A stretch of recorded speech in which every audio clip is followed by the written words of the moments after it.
think I'm doing the podcast by myself. Oh, hey! The man. It's been a big day. It has been. Man, only the best. I'll just close that door. It's the end of a day. We're going back-to-back podcast. Oh, I've just sprayed. So what I love about that shameless plug, for the guys listening on the Apple Podcast or the Spotify, maybe driving, but then there'll be some maybe watching. But the ones listening, just to put you in the picture, I'm sitting with Tyson Pedro drinking a Drink West beer that also says official partner of the UFC. Mate, like, we've obviously have to go to your own fighting career, Tyson. yeah. World-class pro. We've definitely got to go down there, but your business side as well. Like, this is true. I'm enjoying a beer that you own. Yeah. So we need to go there. We need to go. I want to go through all your influences in your career. I want to talk about your father, who in the UFC, in the mixed martial arts world is the god as far as what I remember when I met him. So I'd like to hear it from you. I don't know if we'd say... The Godfather. Well, when I say that, mate, why don't I just start there? So, quick intro, Tyson Pedro, UFC legend, representing Western Sydney to the rest of the world. How does that sound? Yeah, I'll take it. You like that Yeah, intro? I'll take it. I'll take it. Yeah, we've...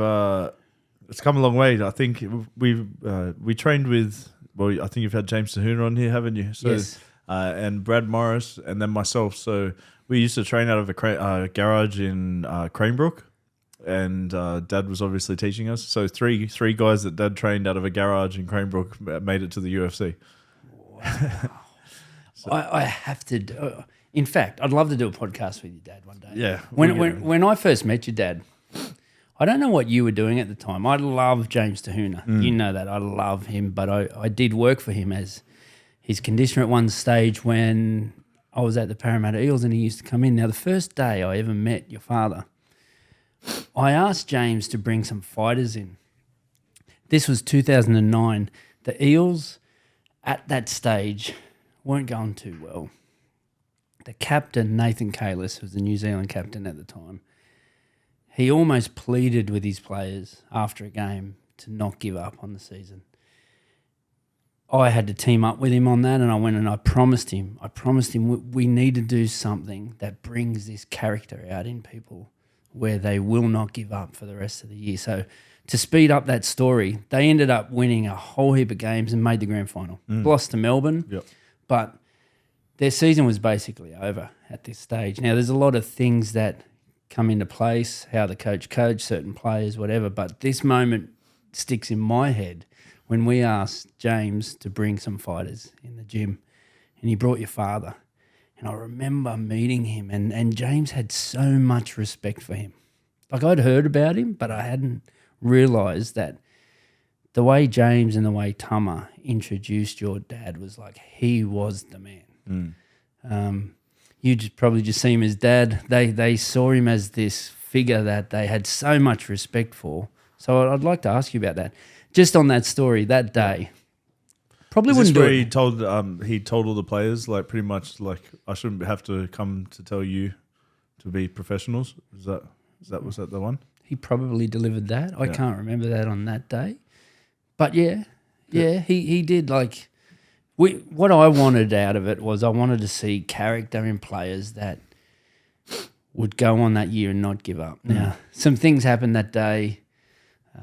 Daniel Mortimer hadn't even played NRL yet, and he jumps in. And I remember big Lucas Brown, Big Daddy was there as one of the group of fighters that came, and he jumped out of the boxing ring and said, "You need him in your team." That character, like Daniel Mortimer was tiny, but he had this heart that he said, "You need him in your team." Other things happened. I remember, James, you'd love this one. Tahuna grabs Luke Burt by the back of the neck and punches him at the same time as he pulled his head down. Tiny little punch, but his nose just Splattered. right?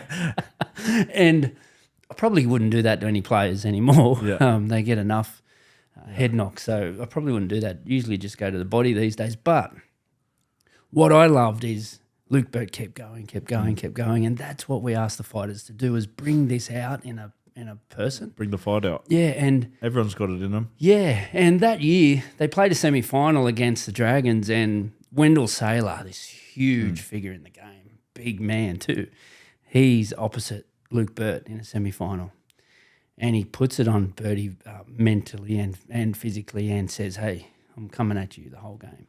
Now, I remember I was about 2 meters away and I heard it. And even for me, I was like a trainer running the coach's messages. I heard Wendell say this and I was like, oh, that was intimidating. But I just, all of a sudden, I remember that moment of the day your dad came with the fighters. And I said to Bertie, I said, mate, you've had the toughest man in Australia bust your face and you didn't take a backward step. You're not going to take that off Wendell. And anyway, the game went on.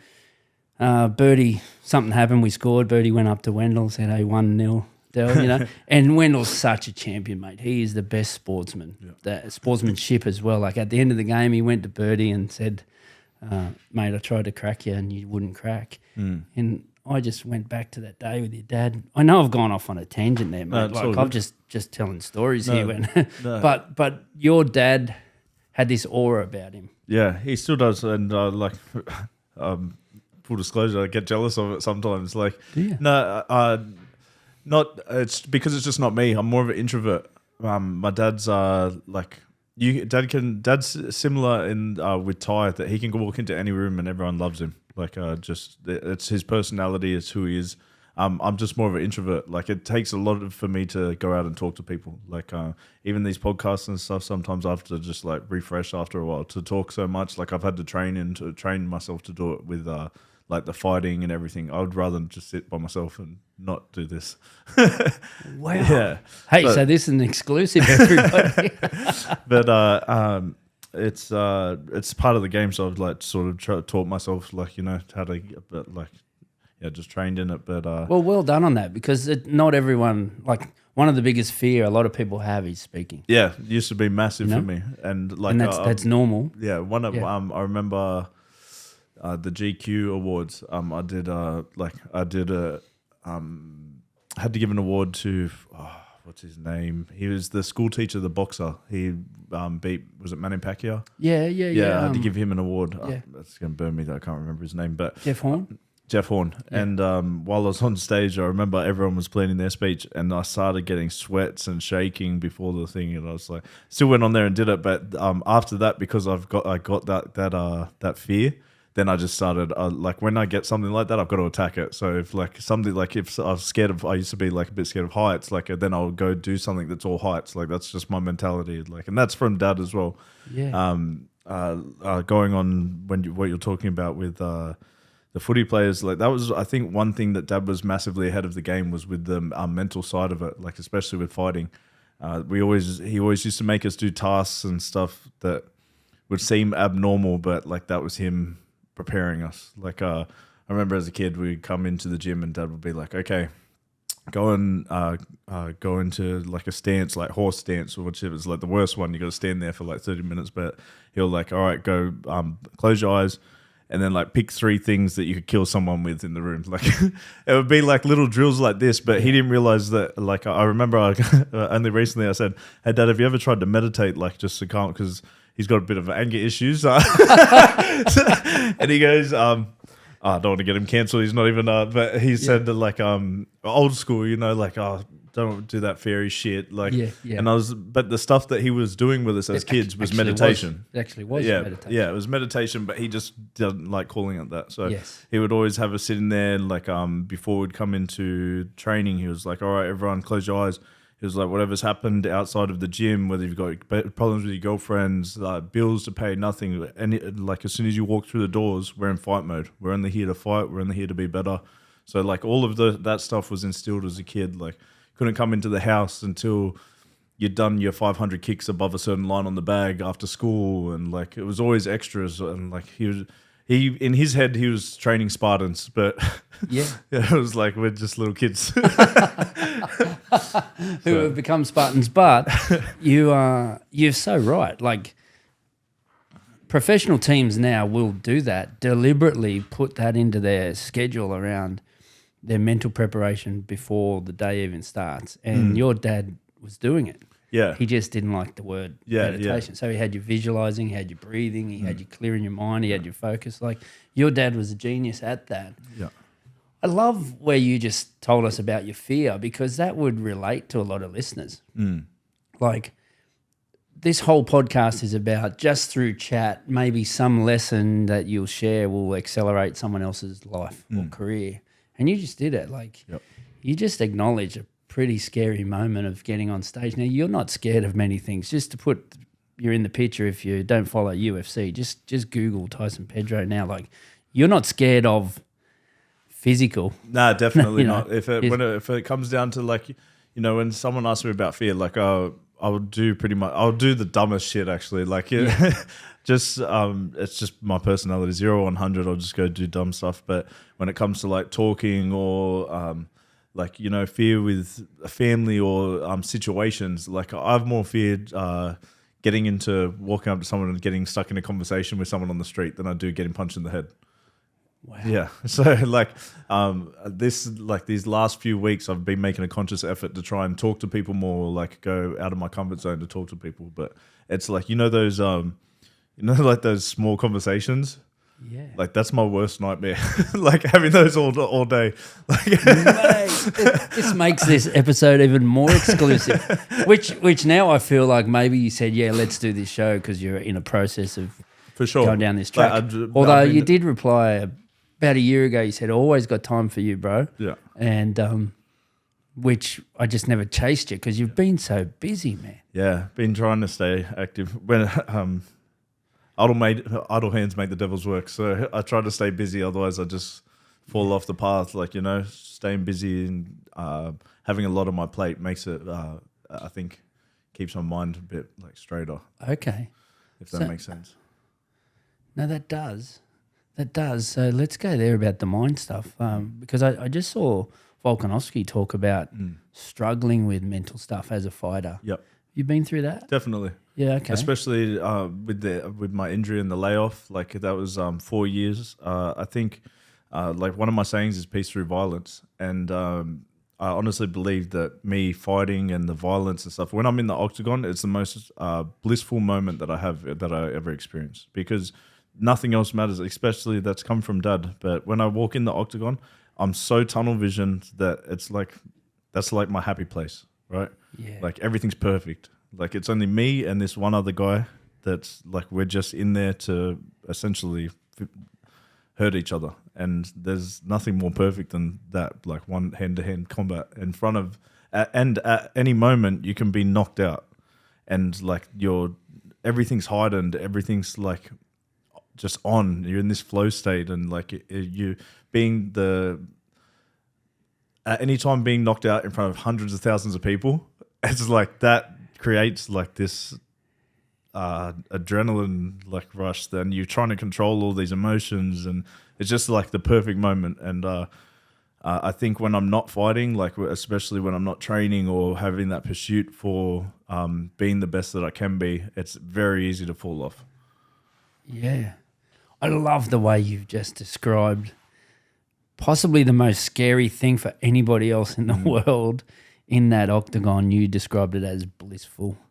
Like it's I get tingles thinking about it, like the moment. You like, have? Yeah. I see. Yeah. I get like it's there's nothing like it, and that's actually also a problem, because when I'm off, like especially with when I was injured, I didn't have that that escape. Well, I would call it it's definitely an escape. Me training and trying to better myself every day. If you don't have that, or fighting, that's what like calms my mind. Fighting calms my mind. Yeah. And when I don't have that, just start getting lost. I can feel like I get more edgy, like even like just small things, like be on the road and I'll get it like aggressive. Whereas if I'm fighting and stuff, that's my release.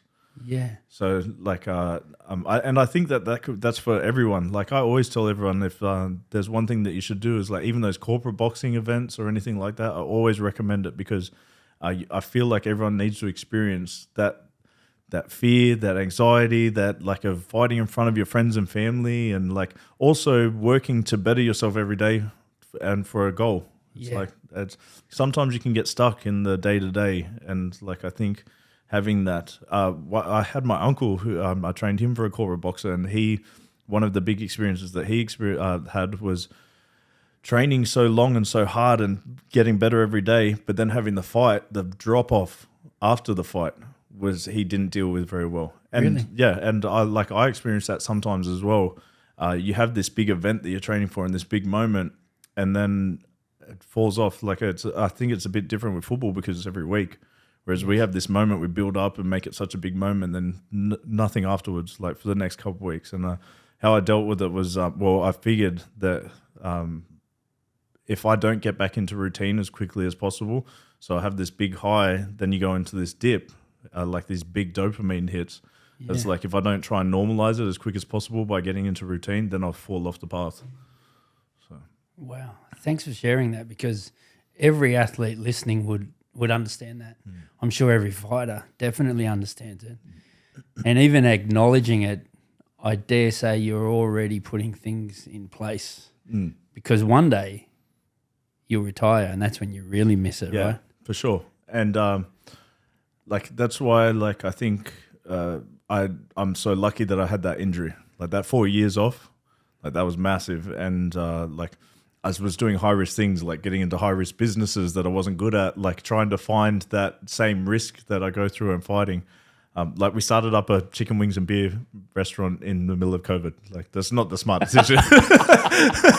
Very high risk. Yeah. Like, and it was me and Ty. Ty was like, do you want to start up a beer company? And I was like, he was like, I know you like beer. I don't like beer. Like Ty didn't like beer at the time. He does now. Yeah. But, and I was like, yeah, sure. And then like, it's two fobs starting up a beer. So we ordered all this beer and we're like, with no contracts, no way to sell it. And we're like, man, this is way too much. What are we going to do? I was like, what do you like having with beer? Like, chicken wings. So we opened up Wings Out West to sell the beer. And then like we've made pretty much every mistake with the beer. Like we had these lids popped off one time with some of our contractors there, so they molded over. We lost that contract. Yeah. Like just silly stuff. Like these cans are now printed, but before they were stickers, so we had to hand stick each label on the cans. And you did yourself. Yeah, and then we had boxes that when us and Ty were probably had too many beers, and like some boxes were missing 6-packs. So people did like it was me and like it was us and the boys packing these boxes. So it's been a cool journey. And now like even when you're saying the official, that was a big thing for me. The partner of the UFC, like to see our brand on the UFC, like even fighting for the company that I grew up being as a kid, and then opening up a company that now sponsors the company that I watched as a kid. And we were the first athletes to sponsor the UFC. No, it's a crazy story, and it's such a success story too, because I've enjoyed watching all that. Like I remember when you did the beer and the wings. I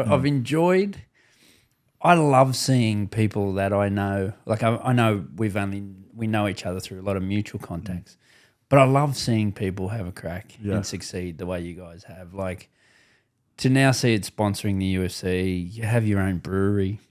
You've got Nathan Cleary involved. Genius move. And I know he's invested in it and loves it. And you've got really good people. But I love the way you're very raw about the mistakes you made as well. Because, like you just, as you said, two mates just decided to have a crack. And you said the word risk. I dare say, though, you're fighting. When I see you take risks in the fight game, they're very calculated risks. And your level of expertise and your level of knowledge and your resources that you have are at a different level to starting a beer company where your risks were like just crazy risks. Yeah, no. But were they calculated? Was anyone behind this that's calculated? Definitely. We have business partners that are helping us out now. Like there's, we've got a lot of help. But I've definitely taken a lot of risks, like even with my fighting career. Have you? Like I made my first run before I got injured was probably the worst. Like risk wise, I made dumb decisions because I had such a quick rise in the UFC that I went bang, bang, bang, and then I'm fighting like Shogun, Ilya Latifi, and OSP were all in the top 10 or fought for the championship or had had been champion. Shogun had been champion, and I was on my fourth or fifth fight in the UFC. My fourth or fifth fight in MMA, and they were on maybe 40 fights each. So because I'd had that rise, they've chucked me in there, and I was learning on the job. Yeah. So even though if you offer me a hard fight, I'm like, hell yeah. So but business wise, it's not a smart decision because now I'm fighting the top guys for not much money.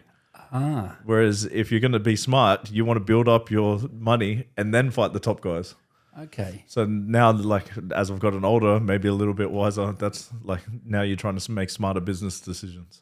Okay. So because back then, I know it's a business, but it was a love for you, it was a passion for you. Fighting's like, but now you've realised it can be a business. Yeah. You're taking it as a business, right? Well, like I might have 3 years pushing it left in the top levels of MMA. Yeah. So I have to make smart decisions because otherwise it's just going to be a flash in the pan. Okay. So well, what can you do business wise to increase your value as a fighter? Like, explain it to me or even listeners around. Like, there's some fighters that go out there and, like, if anyone thinks UFC, surely they think Conor McGregor comes straight to mind. Yeah. He's such a good seller. Yeah. What can you do to sell? Well, see, like, a big thing is, like, with UFC fighters, we don't get to put sponsors on our shorts and everything. Yeah. So we used to be able to put sponsors on our shorts. So, you have to try and figure out what you can do to make money. And one thing that me and Ty have been trying to do is use our platform to be able to start other things to make money from it. Yeah. But Ty's also, like, he's a marketing genius with what he does. Like, but it's just not me. It's hard for me to talk. Like I said, it's just not me to go out there and start, like, going at people and talking. And not that Ty does that much, but it's just like with the Conor McGregor and stuff, like, the shit talking, everything. I'd rather go, like, I've got tattooed across my neck, "Battle Never Lies," me and my dad do. Yeah. And that's because it was like, a lot of people will get into your face and, like, screaming and, like, going like this in the weigh-ins. But as well, I don't look my opponent in the eyes until we walk in the octagon. So even at the weigh-ins, you'll see I never lock eyes with my opponent or anything because I believe that they lie with their eyes until you're in there. So, like, you'll look at someone, if we're having a face-off, someone will be, like, mean mugging you and going, "I'm going to do this, I'm going to do that." But once they lock the octagon doors, now I can see if you're like what your eyes are saying. It's like now I can look at you in the eyes and I go, "Oh no, I got you." I like that. Yeah. So it's because battle never lies, right? It's like when we're in there and I can punch you in the face. Now I get to see what your true emotions are. Yeah. So when someone's staring you out, you just point to that tattoo. I'm not even looking at them. Like we had one guy had screaming in my face and everything, and I was like, I don't get it because I was like, tomorrow we get to punch each other. Yeah. It's like, so all of this, it doesn't matter nothing. Unless you want to punch on now. Well, see, I see you as, and you may remember, I brought you and Ty into the Origin camp once. That was cool. State of Origin camp, and you may remember how I introduced you. I'm not sure, but I introduced you to that team of players as the ultimate martial artist. Like, when I think martial artists, I think discipline. I think, like, you might have to remind me, but you're a black belt in this, and this. Like, your whole life. So I introduced you as that. I may have introduced Ty as just this, this Western Sydney banger who will not take a backward step to anyone, and we needed that characteristic as well. So can you imagine putting as a footy player, you got the mindset of like a fighter, the discipline of you, and being a master at so many disciplines. Like UFC, you got to be good at this, and this. You got to master all that. Then have a bit of Thai. Yeah. You might remember that day we also had Mundine, I think. Mundine came in, and we had Bilal Akaway. Yes. Yeah. So it was a great room, and plus the State of Origin team. Yeah. I don't know if you remember me and you kind of sparred for a few seconds because I wanted to feel what it's like in front of you. Yeah. Like, I remember Tariq Sims loved it. He loved having you punch him in the face. Yeah. It was so good. He was like, Tyson Pedro, punch him in the face. But I love like a little bit of body shots with the boys or whatever. And But I just had to like tap one of the boys out and say, give me a go, because I wanted to feel what it was like. Like, seriously, you stand in front of you and you feel when you were like just pulling your punches up by that much, thank God, to feel that moment that you could kill me like that was like a pretty crazy rush. Like, you are that skilled. What are the disciplines you've mastered, and what is your background in that martial arts space before jumping in a cage? So I've got 3 black belts: Kempo Karate, Japanese Jiu-Jitsu, and Brazilian Jiu-Jitsu. Wow. And we started Kempo and Japanese Jiu-Jitsu with my dad when we were about, I think, 4 years old. And then I actually didn't get my black belts for those 2 until I think it was after my wedding. Dad, I was going to be the youngest black belt in Japanese Jiu-Jitsu or Kempo. I can't remember which one it was. I think I was 12, and the grandmaster was going to give me the black belt. My dad said no, because he said it would go to my head. So as a kid, I'm thinking, my dad hates me.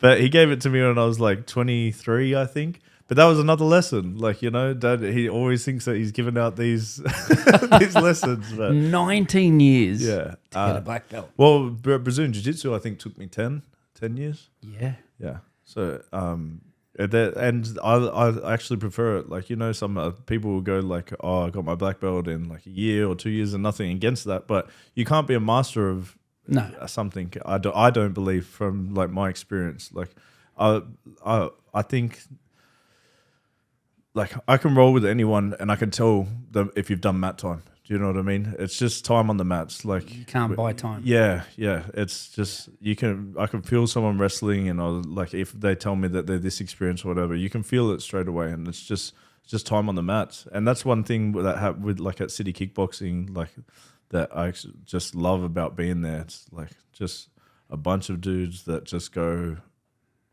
in, like, and like, it's just basic maths. Like, everywhere else that I've trained, it's like 2 times a day, maybe 3, and then you go there for camp and it's 4 or 5 sessions a day. It's like, your body's wrecked, but you're just putting in more work. It's more time. Yeah, it's maths.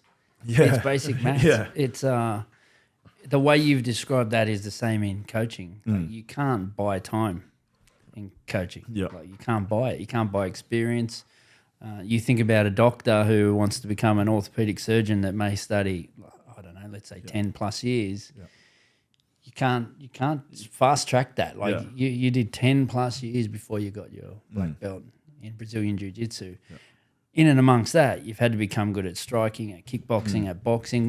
What about your first boxing fight? So I actually prefer striking. I think, like, I love jiu-jitsu, and I'll do jiu-jitsu my whole life.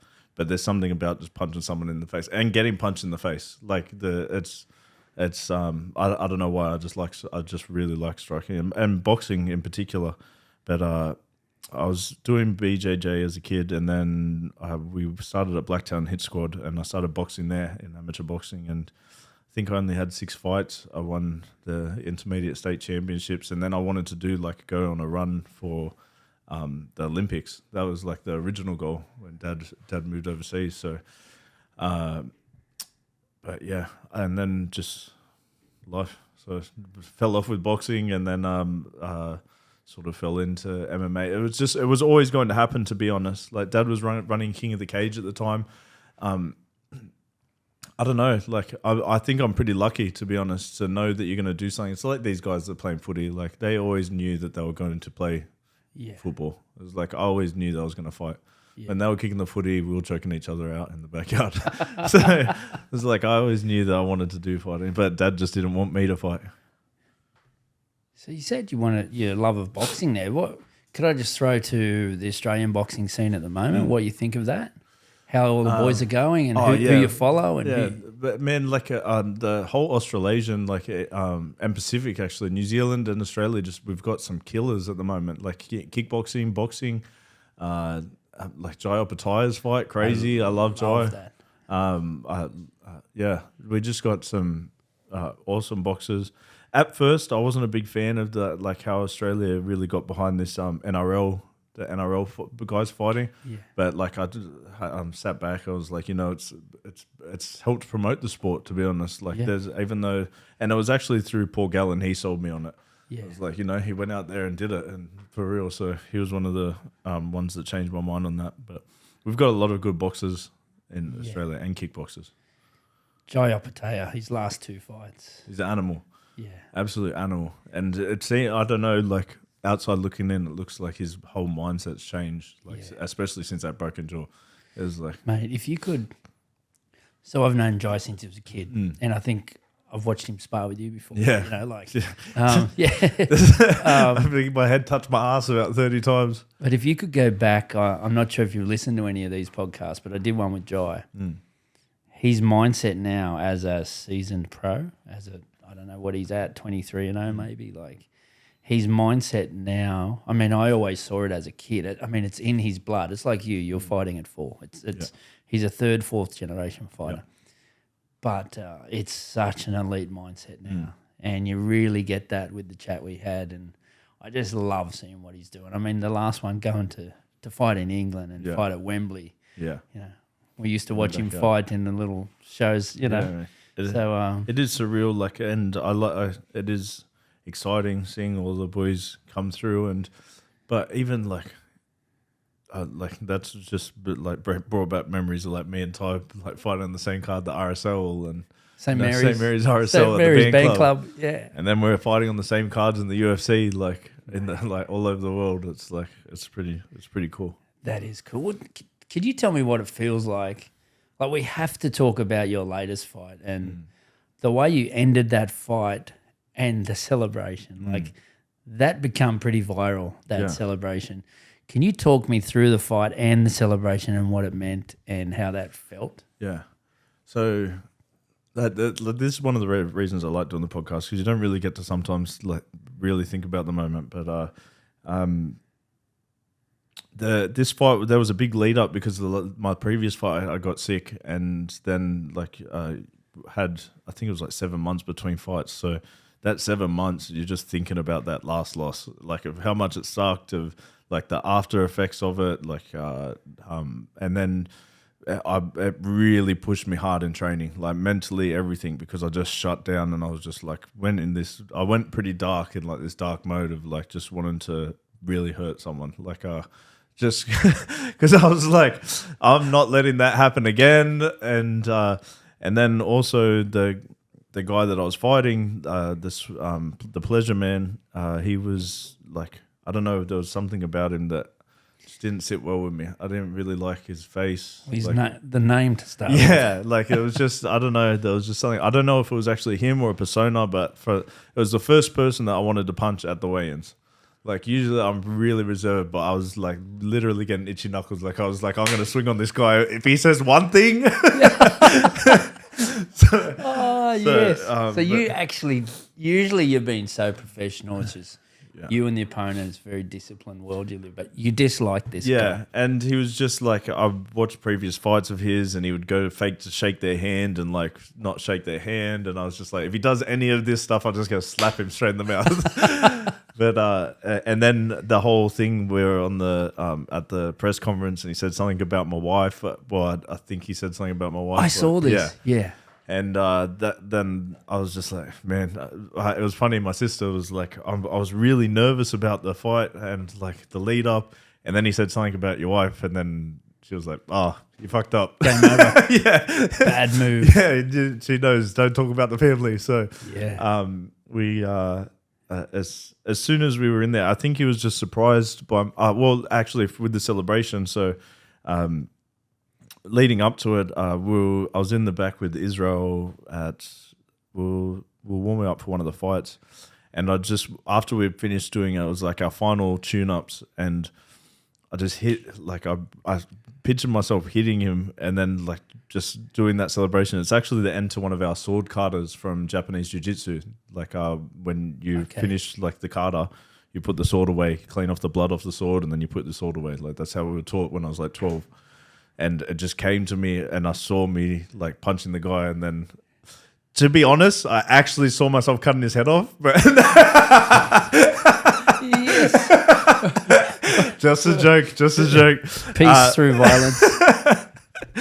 But no, so yeah, I just saw it, and then I was doing my weight cut, and it was pretty like this weight cut that I did was real raw. Like one thing, it's like a transformation sort of thing, you know, like you cut weight and your body sort of goes into this primal thing because you start feeling hungry and like you're like losing all the water and your body like feels like it needs to hunt, right? Like it's like when you need to search for food, like your body goes into this mode where it's like we need to get food. So you go into like this hunt mode. Well, for me it was, and we had like this samurai music going on in the background and all the boys are sitting there and they're screaming. It was like a general going to war and like all the soldiers and everyone screaming in the room. We had nutritionists in there and they were like, you could see that they were sort of freaking out because it was like their first one. Yeah. It's like, I'm going to kill you. I'm going to take your family. I was like, well. But so, and then I stood up after we cut the weight and I did the move again. And I was just like, I could see him laying under my feet when I was doing it. It's just like visualization. Yeah. Like you said, your dad had you doing this when you were 12, which is a form of meditation that he didn't realize. Yeah. But you visualize this. Yeah. And that end of the kata, and then he said, I bet you every UFC fighter listening knows now, do not talk about your family. That's a bad move. I would love for them all to do it because it got me into the craziest. Yeah, if they do it helps me. Yeah, and then, so let's go back to the actual finish. Yeah. I think he was surprised maybe by the speed or the power, because I think the first hit that I hit him with, like I saw it in his eyes, like I think he was just surprised, and I just felt just on, you know, like everything felt perfect. Everything, like I could only see him, I could hear perfect, like I could hear my coaches perfectly. You imagine 20,000 people, but you can only hear one voice, as like it's just everything was just on, and everything was connecting, and I hit him like I think 3 right hands, and when he dropped, I was just angry that the ref stopped me because I wanted to keep hitting him, and then I stood up, I did the move, and the one crazy thing about it was that I wasn't like emotional after the fight or anything, because it felt like it was a replay in my head because I'd seen it so many times. Yeah. So it was pretty surreal because I was just walked down and I was just like, man, that I'd seen the crowd, I'd seen the celebration, I'd seen the knockout. So, wow. So there's be some people listening that are athletes as well. A lot of coaches listen, but there'll be athletes listening. The power in that visualization, there is science to it. There is a wiring of the brain that when you do a certain thing, it wires, but when you visualize it, it actually wires the same way. Yeah. So like there's a lot of power in this. Yeah. Have you read or listened to much Joe Dispenza? No, I haven't. Yeah. So I did a lot of his meditation, and I've also got a mental coach in New Zealand. I work with David Neath, and it's a lot about the visualization and stuff, and and a lot of journaling as well. Like during fight camp, I do lots of journaling and lots of visualization meditation. So like I'll be running maybe 2 or 3 diaries, because I have one for like everything training wise. Like if you're learning so much, it's hard to remember. Like you one class you might learn 5 jiu-jitsu moves, and then you've got your striking class and another 5 moves, and then you got your whatever it is, MMA class, and you got another 5 moves. So I'd have one diary just writing all of that down. Then I have like one diary that's just like letting all my thoughts out. Like you got so much going on in camp, family, whatever. So I just let all my thoughts out at night, so I'm not overthinking or staying up. And then I'll just do, meditation or whatever, and I just visualize the fight over and over again in my head. Like brilliant. And one of the big things that changed as well was with David Neath was the alter ego. Like creating an alter ego, and because like Tyson Pedro, he might have faults or he's had losses or but you can create something in your mind that's like unstoppable, and that was Ronin for me. That was the samurai, and like you practice doing it in training that you're able to. So every time that you go into sparring, you're turning it on, right? So then when you're in the fight, you do the same method leading up to it. By the time you walk into the cage, I've become this thing that's unstoppable. I love this. Yeah. I love this. Have you shared this with anyone? Because there's people listening that first of all, the journaling, I recommend it highly. Do it with every athlete, every player, in similar ways. But I love that you had a few journals for different things. But this visualization bit and this alter ego character, this is Kobe Bryant, Black Mamba type stuff. Yeah, and you think of all the best people, they all do it. Israel has the style bender. Beyonce has Sasha Fierce. They become this thing, and you can do it for anything, not just fighting, right? Like, if I want to be the best father, what do you create? Like, you create, like, Tyson Pedro doesn't know how to be a father, so I go like, oh, okay, but you model it off someone that's a good that you think is a good dad, right? Like, so it's you can use it for like anything, and it helps. So when you podcast, should we be like thinking we're Joe Rogan at the moment? You got the bald head. You're halfway there. I'm going to journal this now, and every time I come in, I'll just go, I am Joe Rogan. I am Joe. 100%. Yeah. Hey Joe, if you're listening, he probably is, to be honest. Would love you on the show. Yeah, 100%. What's he like? What's Joe Rogan like? He's always been a gentleman. Like, I don't know him well, but he's always been a gentleman. Like, spoken a couple times, and I really like him. I would love to go on the show eventually, but I feel like I've got like, I want to do a lot of things in my life before I go on there. Seriously though, some of the stuff you've shared with me, like even this samurai stuff, like Joe loves that shit. Yeah. Like some of the stuff you could share, I feel like, me and you have only caught up just randomly over the years, but I feel like there's so much coming out of you that Joe Rogan would love, man. He would love. What's Dana White like? And I've met him less than I've met Joe Rogan. Yeah. Because there's matchmakers that deal with all the fights and everything. So Dana White's just like the boss. I think the most I spoke to him was after this last fight in Sydney. Because he loved the samurai.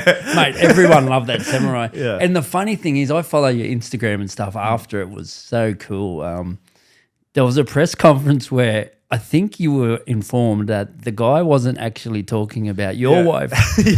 He was talking about someone's... The presenter's wife. The presenter's wife in the crowd. The media wife. Yeah, well, he was confused as well because no one knew, and like...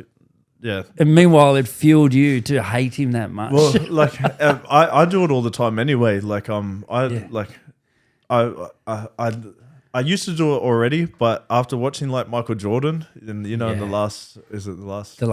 The Last Dance, yeah. How he makes up stories, like he'll make up things in his head, and then that's what will drive him. Like I used to do that like already, but then when I saw him do it, then I was like, oh shit, like I really want to lean into this. Yeah. So that was a perfect example. Like I made it up in my head that he said something about his wife, my wife, and then I wanted to kill him. Like that's like you can just make it up all the time. That's so good. And like you think of all the best people in the world, like your Conor McGregor's and stuff. Like it is. I don't want to say delusional, but it's like the stories that they make up in their head that they're the best in the world before they actually are. That's made up, right? So and then they became it. But I believe in that stuff. Yeah, I believe in that stuff. You put it out there. Yeah, like Conor's the best at it. Yeah. You've referred during this chat. You've referred to different people, like even Michael Jordan. You obviously consume a lot of this type of content. Who's influenced you in your fight game, sport game, other sporting people? Like, what influence have you really soaked up? This was all like this. Well, this is why I said like things are supposed to happen for a reason, because it was during my injury, like in my time off, that I really lent into the mental side of things. Like I started listening to Joe Dispenza, like with Winning in Mind. That's a really good book about winning. He was a Olympic gold medalist in shooting.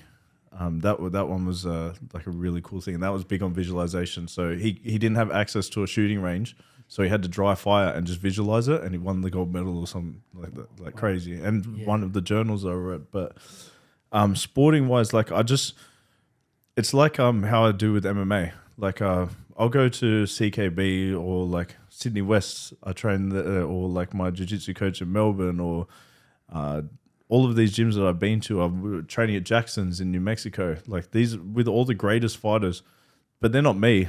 But I can take something from them, like and I think that's how like I've figured out like with MMA, with life, like you try and take the best parts or that you might be able to fit into yours, and then okay, that works for me. I'm going to use that, and because there's no one person for sure that I've like really lent into, but maybe Israel. Israel's had a big influence recently. Yeah, on just his outlook, his training, like. But same thing. I just will really intently like watch someone who's the best at what they do, right? Yeah. Like in whatever aspect, like Tiger Woods. It was like, oh, what do you do that makes you the best? And then I was like, okay, I'll like read on what was their mental side of it, what was their prep side, like why, and then, well, you're showing a real student side of you now. Like the best in any sport are proper students.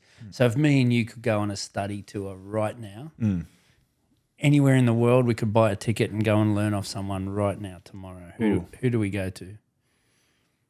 That's a really good question. For personally, Yeah. who I would want to learn from? That's a really good question. Well, we could go to Joe for podcasting. For podcasting, Joe, for sure. But fighting or person. Oh, for fighting, man! I already sort of do it. Like for fighting, I've gone to New Zealand. I found it in City Kickboxing. There you go. Yeah, it would be City Kickboxing for sure. Yeah. Like I went to, like I said, I went to Greg Jackson's, which was I've dreamed of going there because that was the best gym in the world at the time. Okay. So as a kid, I was like, I really want to go there. I really want to go there. And then I went there, and it was like mad experience. I trained with the best in the world. I got to get trained by the best coaches in the world, but it just didn't suit me. Like, and it was also costing me a fortune. Like I was in the red every fight camp. Yeah. Like it was costing me 40,000-50,000 just to go over, and I was getting paid 30,000, I think, maybe at the time. Off sponsors on your shorts, which you now can't have. Yeah. So, then everything in my martial arts career has sort of guided me to City Kickboxing, and I can feel that this will be the final chapter of my martial arts career at City Kickboxing. Awesome. Okay, so what can you see happening for you in your fight game? What is possible for Tyson Pedro aiming high? I don't want to say it on air. Let's do the Conor McGregor's. No, because I have a goal, but it's not what anyone will be expecting. And Okay. I'm Well, I know you're going to sell your beer company for 500 million. So, but I was interested in your in the fight one, but that's cool. You can keep that. I'm only staying in the UFC because I want to go for the title. There's no other reason that I would want to be in the UFC. Yeah. But there's been a variation in plans, I would say, that I'm just trying to figure out. I'm actually in a bit of a, I would say, limbo of what direction I want to take. I like to be honest, because I've got something that's pulling me in one direction, and I don't know if I'm ready to take that yet because it's a big jumping course. Okay. I'm sure people will see this, keep following you from now on. I know I will. You've actually just got me so curious that, and people will be. That actually happens to people. There's a reaction in the brain that makes you curious to follow and find out what that is. So I'll be following every move you make, and I'll see where it goes, and I'll be so happy whatever you do. I'll see it. Mate, I'll probably finish with the way I usually start. I see a lot of tattoos which mean a lot. I want to go there. I usually start by getting to know how someone grew up and their family background, and just get a bit to know. Could you share with me a bit of the tattoos? I do know there's a Drink West tattoo somewhere because I saw that on a picture, but there's a lot of meaning going on here. I mean, you even said the one about you and your father have, but what have we got? Man, like honestly, it's like I've stopped getting so. Well, besides the Drink West one, I just stopped getting because I was hurting too much. I'm over it. But it's just my story of my life, to be honest. I could look through and have you watched the movie Prison Break?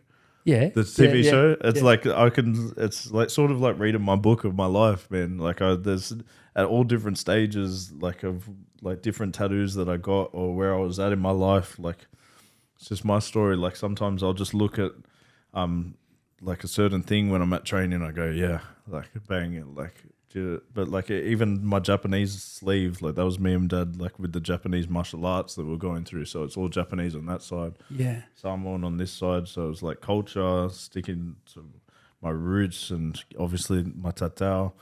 Explain the tatau for people. So it's just a traditional Samoan tattoo that I got with my father. It's painful, right? Oh, the worst. Man, some people say it doesn't hurt, but fuck that. It was Because it's everywhere, right? Yeah. No, and then, I've just, it's You joined the army once. that's actually my cousin. He was killed in Afghanistan. So that's the hat that I wear out to the fights. So he was killed in Afghanistan. His mother sent me his hat, and it's just my way of paying tribute to him. Every fight I wear the fight to say like he's coming to war with me. That's beautiful, man. Yeah. It's like, mate, Tama used to say, "This kid is the world champion one day." Like, but he's been away. I got even like shorts from James Tahuna, bro. Like, I was sparring James when I was 15, 16. Well, I was training with him all the way up, but I was sparring James like so young, and I've still got these shorts that he wrote to me, and he wrote on them like, "Dreaming you will achieve," and like gave me, and he was like, "You'll be in the UFC." And like, back then James didn't talk at all. I know, man. So like I'm so surprised, like even now, because in the last 5 years, I think I've talked more to James than I had in the last 15 years combined. Yeah. And like, do you know what? Like, the only thing that I can think of is if you met James during his fight career, he was so intense that I'm not sure if he knew how to turn it off. Yeah.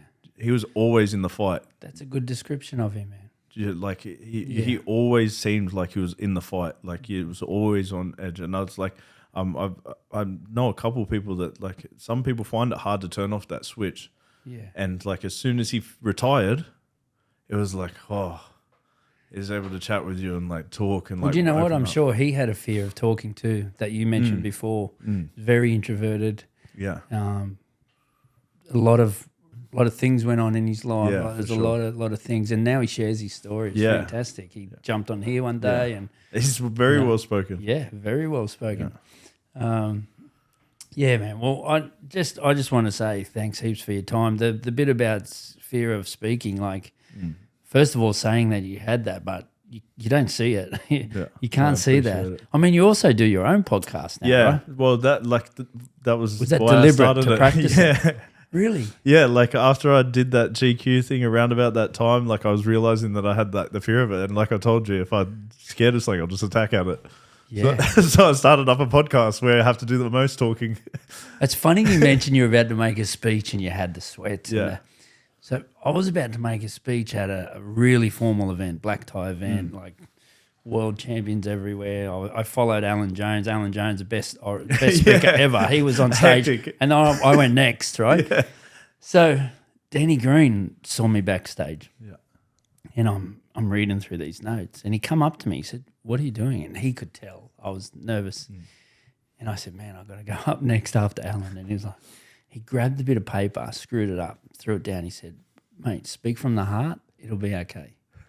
And I was like, "Nah, fuck that." Great advice. Great advice. But I've found myself ever since that little bit of because he was a bit of a genius marketing himself as a fighter and a great speaker. Yeah. I actually loved that advice from him because I always now I don't do anything scripted. Yeah. You know? Yep. A lot of the stuff I speak on is usually a topic I'm confident to speak on. But I've found that it's great advice. You just speak from the heart, and for sure, and you're doing it great, man. Like, and you're staying you. Like I've watched your press conferences and that. Like, there's no fakeness. It's you, and it's a lot easier. It's a lot easier. Yeah, when you just be you. Yeah. Well, you're doing it with this beer. Yeah. Congratulations, mate. Thank you very much, brother. Appreciate it. Cheers. I love following you, and all the best. The man.